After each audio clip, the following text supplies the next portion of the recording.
Hey everybody, it's Paige Evans. Thank you so much for joining me today. I have a new process video to share for a layout that was made for the Scrapbook and Cards Today magazine blog celebrating their birthdays. So this is a birthday themed layout called Happy Birthday to You, and this is one of my cut files that you can find in Silhouette or my Etsy shop. And I die cut it from textured white cardstock from American Crafts, and then to back it I am pulling my stash of rainbow pattern paper, so it's papers from all of my pink paisley collections. And so I have gone ahead and I offset all of the internal pieces and then placed them in a grid that I could cut coordinating pieces of pattern paper from. So for that inner right side of the U, I am cutting a piece of pattern paper to fit in that section, mirroring Silhouette Studio. So it's going to be a whole bunch of pattern papers cut into rectangles and squares so that I can run my Silhouette Cameo through just once and it will cut out all of the inner pieces rather than me tracing and cutting out and having it take hours and hours to fussy cut. This is a way that I found that it does take a while to cut out all of these little pieces of pattern paper, but I think in the end it is faster to do this. So by selecting all of the inner pieces, offsetting them slightly, and then cutting pieces of pattern paper to mirror the sizes in Silhouette Studio, you can cut the inner pieces for backing quickly and easily. So here we go. I have fast forwarded a little bit and I'm finishing it up. You can see I'm doing it in rainbow order. I've picked all of my favorite colors from the stack of scrap pattern papers. And so in Silhouette Studio, I'm going to go ahead and click send.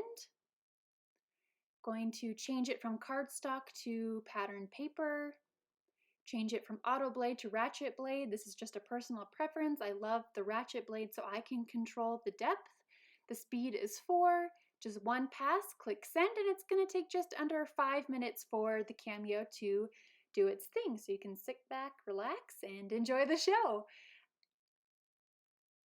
And then 5 minutes later, all of the backing pieces have been cut for me. So I used a super sticky mat from Silhouette. This is one of their new mats, and I actually don't recommend it for pattern papers because it really sticks to the mat.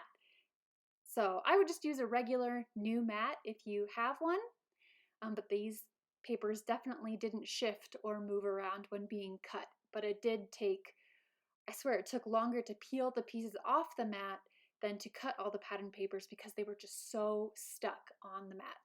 So regular sticky mat for cutting out these little shapes. So now I am using liquid glue and applying it to the back of the cut file. I'm doing it a section at a time, so I'm not covering the entire back, just the happy part first, and then flipping the backing pieces over so that the front side is facing down. And this is how I quickly and easily back my cut file. I just love using all of these colors. So I've added more liquid glue to the back and I'm placing the final pieces in place, and flipping it over is such a ta-da moment. So all of your hard work pays off. It's really rewarding and it just looks beautiful. I am using a sheet of cardstock from Vicki Boutin. It's a mixed media paper, so you don't need to apply gesso or anything to it. I want to do some colorful mixed media on the background to help the colors come through. And so I literally poured water onto the background.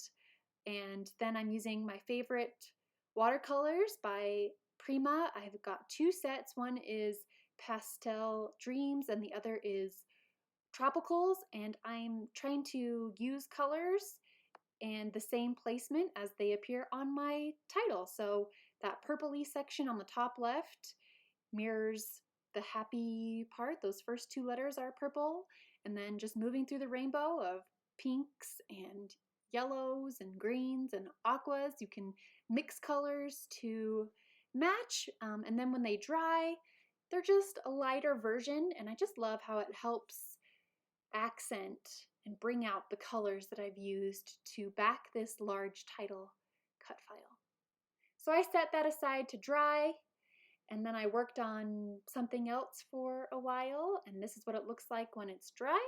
And I placed the cut file on top, and I like how this looks, but I want to continue doing mixed media on the background. So this is my star confetti stencil, and it's not available as a stencil anymore, but I do have the same design as a cut file, so you can cut it from cardstock and use it as a stencil.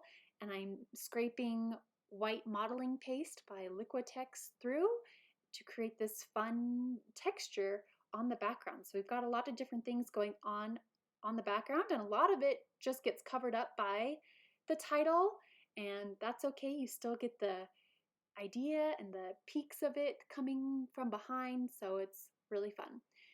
So now I'm bringing in paper 6 from my Bloom Street collection with pink paisley.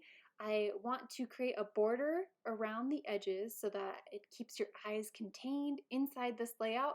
So I'm cutting a wedge from all 4 sides, different widths, and it's just slices and wedges of this pattern paper that will go around the border to create a nice and colorful frame.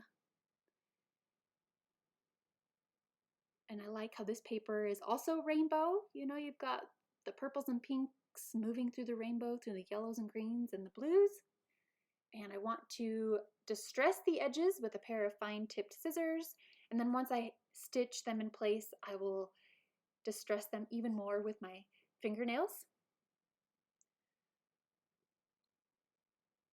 And this is to create more texture and dimension. You've already got a lot of textures and dimension going on.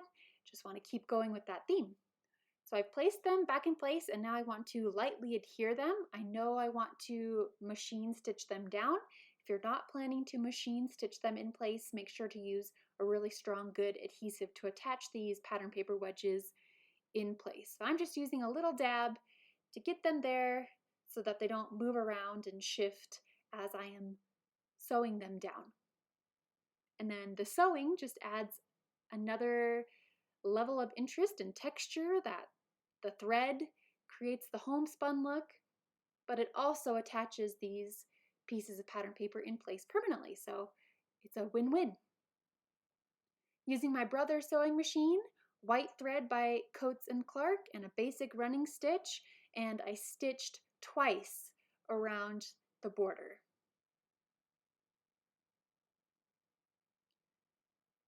Once that was finished, here you can see it close up. It's definitely not perfect. I was going for the messy, imperfect look, believe it or not.